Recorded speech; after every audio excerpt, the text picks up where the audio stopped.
그는 언제나 큰 소리로 결론을 말하지 않는다. 오히려 질문 앞에 오래 머무는 사람이다. 사람들이 쉽게 지나치는 지점에서 멈추어 서서 왜 우리는 이 말씀을 불편해하는지를 먼저 묻는다. 성경에는 이상할 만큼 조용한 본문들이 있다. 누군가의 손에 의해 지워진 것도 아니고 어떤 권위에 의해 금지된 것도 아니다. 그런데도 공적인 자리에서는 잘 들리지 않는다. 마치 모두가 알고 있으면서도 굳이 입 밖에 꺼내지 않기로 합의한 것처럼 조용히 넘어간다. 이사야서 53장은 바로 그런 말씀이다. 유대교 전통 안에서 이 장은 회당의 공식 독서 일정, 곧 공동체가 함께 낭독하며 묵상하는 흐름 속에서 자연스럽게 비켜서 있다. 책 속에 남아있고 학문적으로 연구되며 개인적으로는 읽힐 수 있지만 공동체의 중심에서는 한 발 물러나 있다. 그는 이 사실을 전하며 결코 단정적으로 말하지 않는다. 그들이 틀렸다고 말하지도 않고 숨기고 있다고 단죄하지도 않는다. 오히려 이렇게 말한다. 말씀이 사라진 것이 아니라 인간이 말씀 앞에서 침묵을 선택한 것이라고. 침묵은 언제나 부정의 증거는 아니다. 때로 침묵은 너무 많은 의미를 담고 있어서 쉽게 말로 옮길 수 없을 때 찾아온다.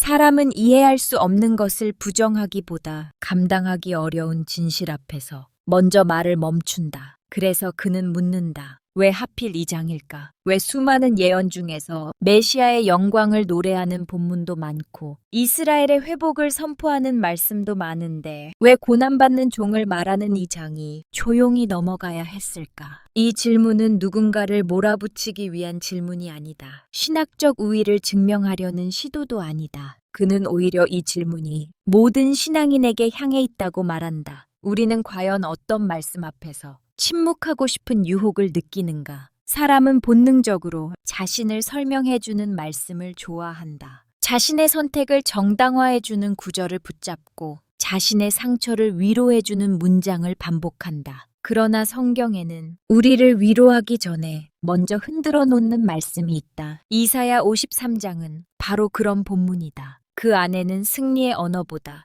패배처럼 보이는 장면이 많고 영광의 묘사보다 침묵과 고통의 이미지가 가득하다. 사람들에게 멸시받고 고난을 짊어지고 죄가 없으나 죄인처럼 취급받는 한 존재가 말씀의 중심에 서 있다. 그는 말한다. 이 본문이 불편한 이유는 그 내용이 난해해서가 아니라고. 오히려 너무 분명하기 때문에 더 불편하다고. 이 고난은 상징으로만 읽기에는 너무 구체적이다. 이 침묵은 비유로 넘기기에는 너무 인간적이다. 그래서 이 본문은 읽을수록 설명을 요구하지 않고 읽는 사람의 태도를 묻는다. 너는 이 고난을 어디까지 받아들일 수 있는가? 그는 여기서 잠시 말을 멈춘다. 그리고 청중을 향해 다시 한번 조용히 되묻는다. 우리는 정말로 이 말씀이 남의 이야기라고 생각하는가? 이사야 53장은 누군가의 과거를 정리하는 기록이 아니라 오늘을 살아가는 인간의 신앙을 적나라하게 비추는 거울에 가깝다. 그래서 그는 말한다. 이 장이 조용해질수록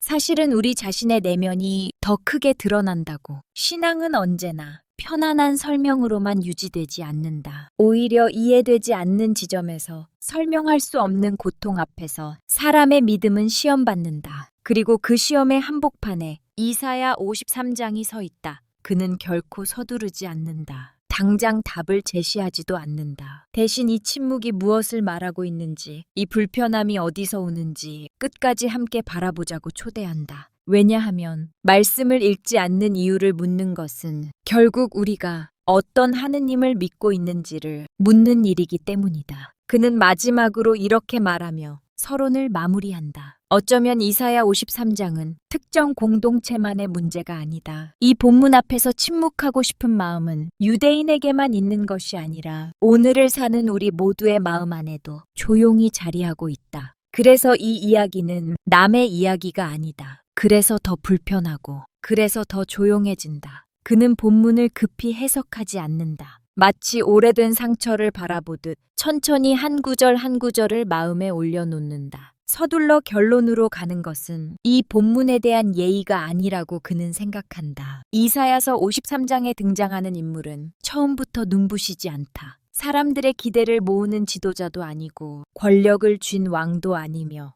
하늘의 징조를 몰고 오는 예언자의 모습도 아니다. 오히려 그는 사람들에게 멸시받고 고통을 짊어지며 아무런 보호도 받지 못한 채 역사의 가장 낮은 자리로 내려간다. 그 인물에 대해 성경은 단 한 번도 스스로를 변호하게 하지 않는다. 억울하다는 말도 자신의 무죄를 증명하려는 몸짓도 없다. 그는 도살장으로 끌려가는 어린 양처럼 입을 열지 않는다. 침묵은 그의 태도이자 그가 세상에 남긴 마지막 언어다. 그는 여기서 멈추어 이 침묵이 무엇을 의미하는지를 묵상한다. 이 침묵은 패배자의 침묵이 아니다. 설득에 실패한 사람의 침묵도 아니다. 오히려 이 침묵은 자신을 설명함으로써 고통의 의미를 줄이지 않겠다는 단호한 선택처럼 보인다. 그래서 그는 말한다. 이 예언은 너무 구체적이라고. 추상적인 고난, 막연한 불행의 상징이 아니라고. 몸에 새겨진 상처처럼 하나하나 구체적인 장면과 표현으로 독자를 피할 수 없는 현실 앞에 세운다고.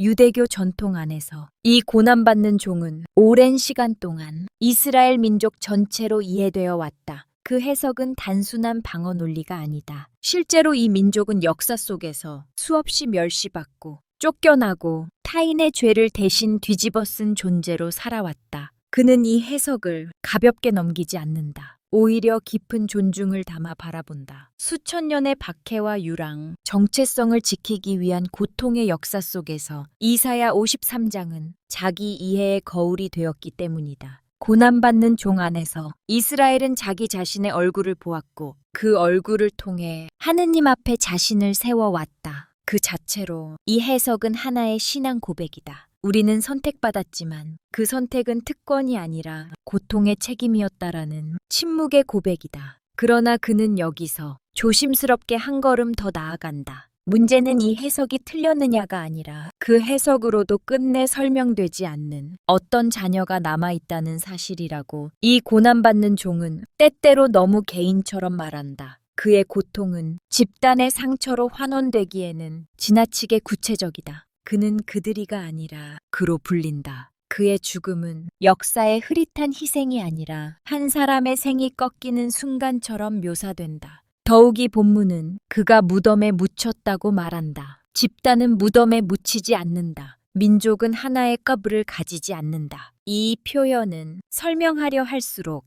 독자를 멈추게 만든다. 그는 말한다. 이 지점에서 많은 해석자들이 조용해진다고. 더 말하면 무언가를 건드리게 될 것 같기 때문이라고. 그래서 이 본문은 읽을수록 질문을 만든다. 해석을 쌓아 올릴수록 오히려 설명되지 않는 부분이 더 선명해진다. 그리고 질문이 많아질수록 사람은 본능적으로 침묵하고 싶어진다. 그는 이 침묵을 비겁함이라고 부르지 않는다. 오히려 인간이 진실 앞에서 보이는 가장 솔직한 반응 중 하나라고 말한다. 우리는 이해할 수 없는 것을 쉽게 말로 다루려 하지 않는다. 특히 그 이해할 수 없음이 우리 자신의 삶을 요구할 때는 더욱 그렇다. 이사야 53장은 독자에게 안전한 거리를 허락하지 않는다. 학문적 해석 뒤에 숨는 것도 전통이라는 이름으로 덮는 것도 완전한 피난처가 되지 못한다. 본문은 끊임없이 독자의 얼굴을 향해 돌아선다. 너는 이 고난을 어디까지 받아들일 수 있는가? 그는 이 질문이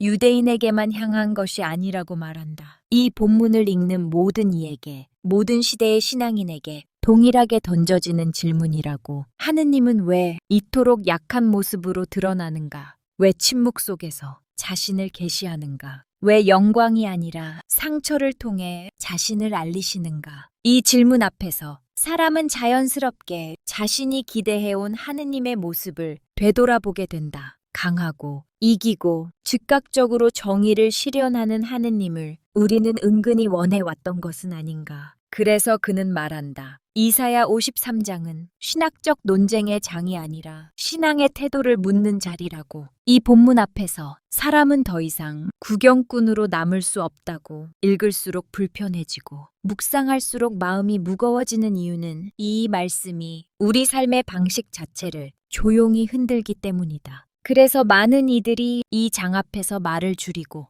해석을 멈추며 공적인 낭독에서 한 발 물러선다. 그 침묵은 무지의 결과가 아니라 너무 많은 것을 요구받는다는 직감의 표현일지도 모른다. 그는 이 사실을 인정하며 이렇게 정리한다. 이사야 53장은 이해되기 위해 존재하는 말씀이 아니라 응답되기 위해 존재하는 말씀이라고. 그리고 응답은 언제나 침묵으로 시작된다고. 그는 여기서 걸음을 멈춘다. 해석의 길 위에서 더 이상 앞으로 나아가지 않고 오히려 뒤를 돌아보듯 조용히 한 문장을 남긴다. 문제는 텍스트가 아니라 그 텍스트가 가리키는 얼굴이라고. 이 말은 논쟁을 시작하기 위한 문장이 아니다. 오히려 논쟁을 멈추기 위한 문장에 가깝다. 왜냐하면 그 순간부터 문제는 글자의 의미가 아니라 그 글자들이 불러내는 한 존재와 그 존재가 남긴 흔적으로 옮겨가기 때문이다. 이사야 53장을 천천히 읽다 보면 어떤 이름이 떠오른다. 누군가 일부러 그 이름을 꺼내지 않아도 본문은 스스로 그 얼굴을 떠올리게 만든다. 의도하지 않아도, 부정하려 해도 자꾸만 겹쳐지는 한 인물의 모습이 말씀의 행간 사이에서 모습을 드러낸다. 그 인물은 강한 자들 곁에 머물지 않았다. 아픈 이들 곁에 머물렀고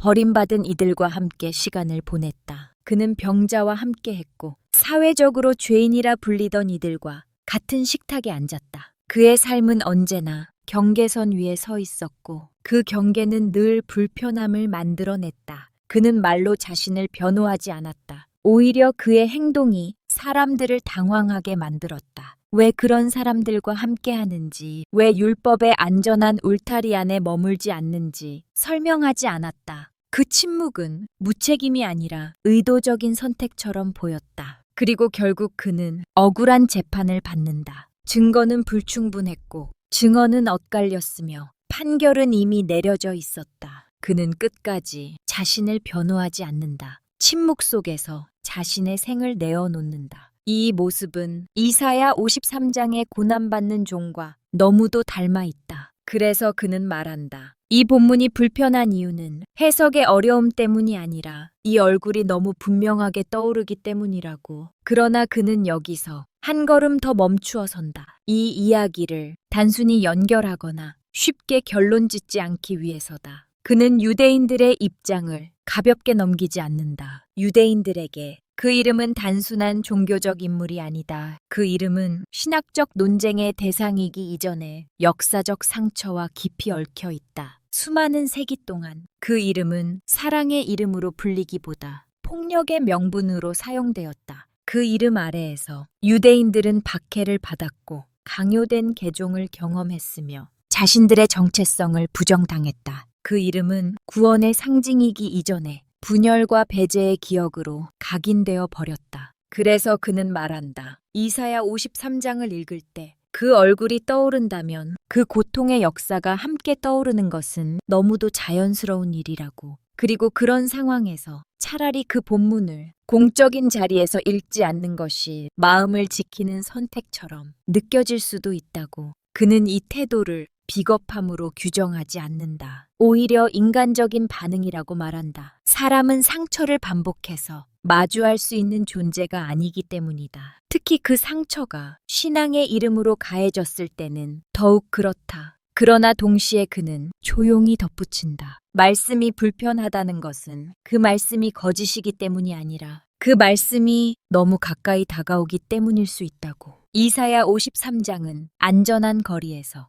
관찰할 수 있는 본문이 아니다. 이 본문은 독자를 관객으로 남겨두지 않는다. 설명하기보다 마주하게 만든다. 분석하기보다 응답을 요구한다. 그래서 더 어렵다. 설명은 언제나 사람을 보호해준다. 그러나 마주함은 사람을 노출시킨다. 이사야 53장은 우리가 하느님에 대해 어떤 이미지를 품고 있는지를 여과 없이 드러내버린다. 우리는 종종 강한 하느님을 기대한다. 즉각적으로 악을 심판하고 의인을 높이며 질서를 빠르게 회복시키는 하느님을 은근히 원한다. 그러나 이 본문 속의 하느님은 그 기대를 정면으로 거스른다. 그분은 설명하지 않고 증명하지 않으며 침묵 속에서 고통을 끌어안는다. 그 침묵은 무력함이 아니라 사랑의 방식처럼 보인다. 그래서 이 본문은 신학적으로 옳고 그름을 가르는 도구가 되기 어렵다. 오히려 신앙의 깊이를 드러내는 거울이 된다. 이 거울 앞에서 사람은 자신이 무엇을 두려워하는지를 정직하게 보게 된다. 그는 말한다. 어쩌면 이사야 53장은 유대인들이 읽지 않는 본문이 아니라 모든 인간이 끝까지 읽기 어려워하는 본문일지도 모른다고. 왜냐하면 이 본문은 우리에게 성공의 신앙이 아니라 상처를 감당하는 신앙을 요구하기 때문이다. 이 본문 앞에서 사람은 선택해야 한다. 설명으로 거리를 둘 것인가? 아니면 침묵 속에서 그 얼굴을 마주할 것인가?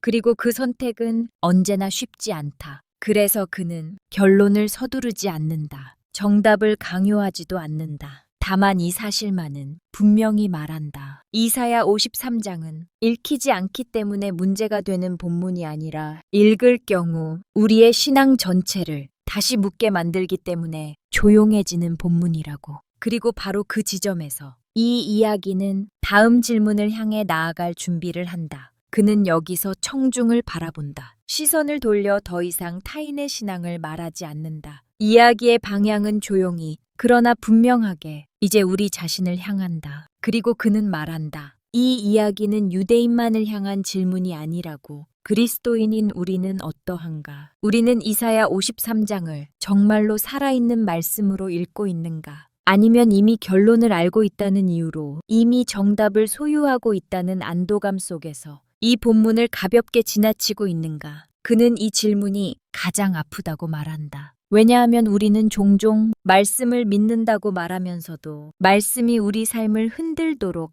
허락하지 않기 때문이다. 우리는 이해한 말씀을 좋아하지 우리를 바꾸는 말씀에는 본능적으로 거리를 둔다. 고난받는 종은 누군가를 증명하기 위한 도구가 아니다. 그는 옳다는 논리를 세우기 위한 신학적 근거가 아니다. 오히려 그는 모든 승리의 논리를 무너뜨리는 존재다. 우리가 너무도 익숙하게 사용해온 강함의 언어, 성공의 기준, 성과와 보상의 논리를 조용히 붕괴시킨다. 그 종은 강함으로 하느님을 드러내지 않는다. 기적의 연속으로 사람들을 설득하지도 않는다. 그는 약함으로 하느님을 드러낸다. 영광이 아닌 상처로, 설명이 아닌 침묵으로 하느님의 얼굴을 보여준다. 그래서 그는 말한다. 이 본문은 유대인에게만 불편한 것이 아니라 사실은 모든 종교인에게 불편하다고. 왜냐하면 이 본문 속의 하느님은 우리가 기대해온 하느님의 모습과 너무 다르기 때문이다. 우리는 종종 문제를 즉시 해결하는 하느님을 원한다. 불의를 빠르게 심판하고 의인을 눈에 띄게 높이며 고통을 가능한 한 멀리 치워주는 하느님을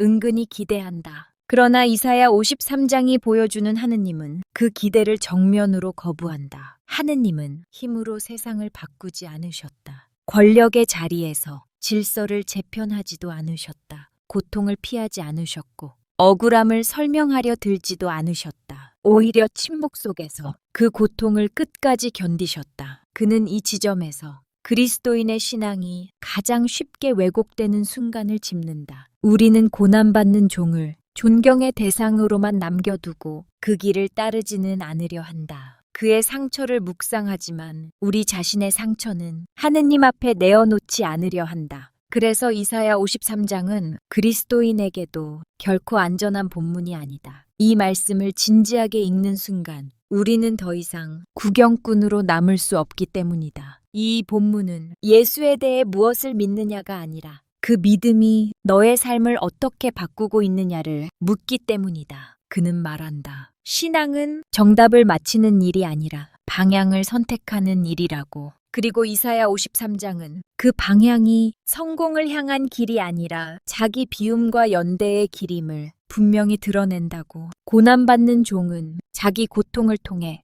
타인을 심판하지 않는다. 오히려 타인의 고통 속으로 자신을 내어준다. 그는 고통을 설명하지 않고 고통 안으로 들어간다. 그 선택이 하느님의 방식이다. 그래서 그는 묻는다. 우리는 과연 그 하느님의 방식을 얼마나 진지하게 받아들이고 있는가? 우리는 여전히 강한 하느님을 말하면서도 약한 이들과의 연대는 부담스러워하지 않는가? 십자가를 고백하면서도 그 십자가가 요구하는 삶의 태도에는 선택적으로 응답하고 있지는 않은가? 이사야 53장은 우리의 신앙을 편안하게 해주지 않는다. 오히려 불안하게 만든다. 우리가 붙잡고 있던 하느님에 대한 이미지가 혹시 인간의 욕망으로 포장된 것은 아니었는지 되묻게 만든다. 그는 말한다. 이 질문 앞에서 누구도 예외일 수 없다고. 사제도, 신학자도, 오랜 신앙인도 모두 이 본문 앞에서는 다시 처음으로 돌아가야 한다고. 너는 어떤 하느님을 믿고 있는가? 이 질문은 지식을 요구하지 않는다. 정확한 교리를 말하라고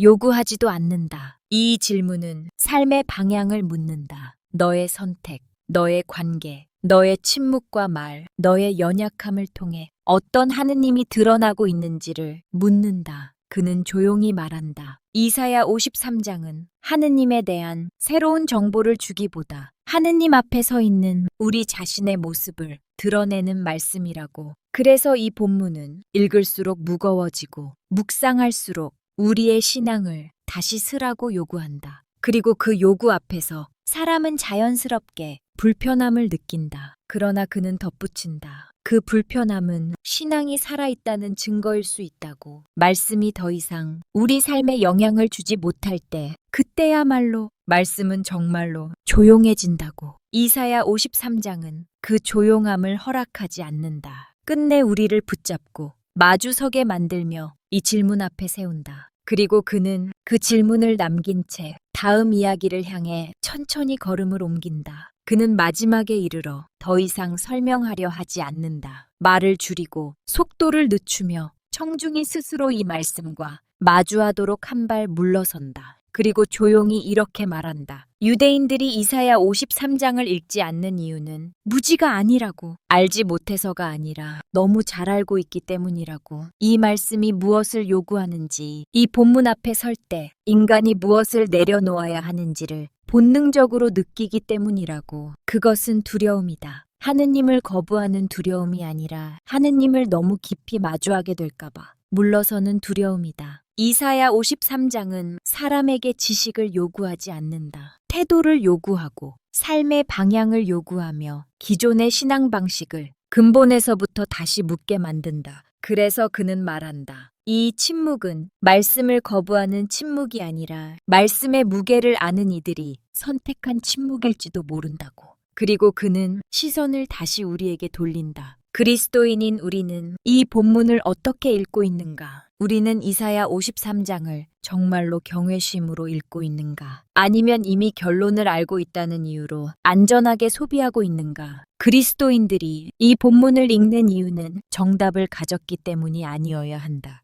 예언이 성취되었다는 확신을 증명하기 위해서도 아니다. 그는 단호하게 말한다. 그리스도인이 이 본문을 읽는 이유는 그 고난의 길 위에 자기 자신을 올려놓기로 선택했기 때문이어야 한다고. 이사야 53장은 논쟁을 위한 장이 아니다. 누가 옳고 누가 틀렸는지를 가리기 위한 무기가 아니다. 이 본문을 그렇게 사용하는 순간 우리는 이미 이 말씀의 중심에서 벗어난 것이다. 이 장은 증명용 본문도 아니다. 하느님을 설명하기 위한 논리의 조각도 아니다. 이사야 53장은 고통 앞에서 침묵하신 하느님의 얼굴이다. 억울함 속에서도 사랑을 포기하지 않으신 하느님의 방식이다. 그 하느님은 자신을 이해시키려 하지 않으셨다. 자신을 정당화하지도 않으셨다. 대신 끝까지 사람 곁에 남으셨다. 설명 대신 사랑으로, 권위 대신 연대로 자신을 드러내셨다. 그래서 그는 말한다. 말씀을 읽는다는 것은 이해하는 일이 아니라고. 정확히 해석하는 능력을 의미하지 않는다고. 말씀을 읽는다는 것은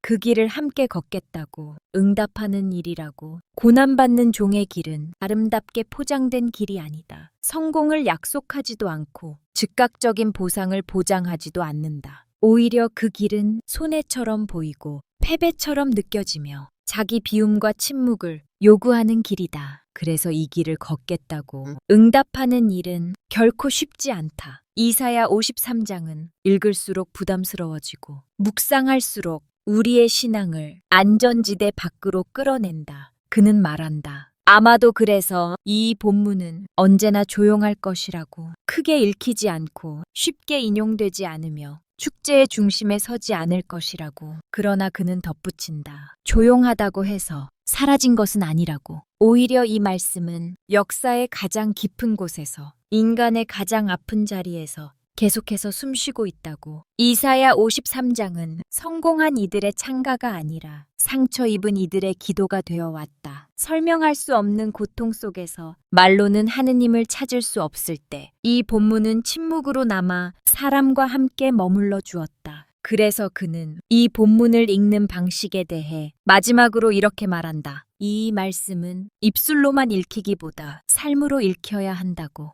해석으로 정리되기보다 선택으로 드러나야 한다고. 우리가 약한 이들 곁에 머무를 때, 설명보다 경청을 택할 때, 이기기보다 함께 아파하기를 선택할 때, 이사야 53장은 비로소 우리 삶 안에서 다시 살아난다고. 그래서 그는 이 질문으로 모든 말을 정리한다. 어쩌면 중요한 질문은 이것이라고. 누가 이 장을 읽는가가 아니라 이 장을 읽은 후 우리는 어떻게 살아가고 있는가. 그 질문 앞에서 사람은 더 이상 말로 대답할 수 없다. 삶으로만 응답할 수 있다. 그리고 그 응답은 언제나 조용히, 그러나 분명하게 하느님의 얼굴을 닮아가는 한 걸음으로 시작된다.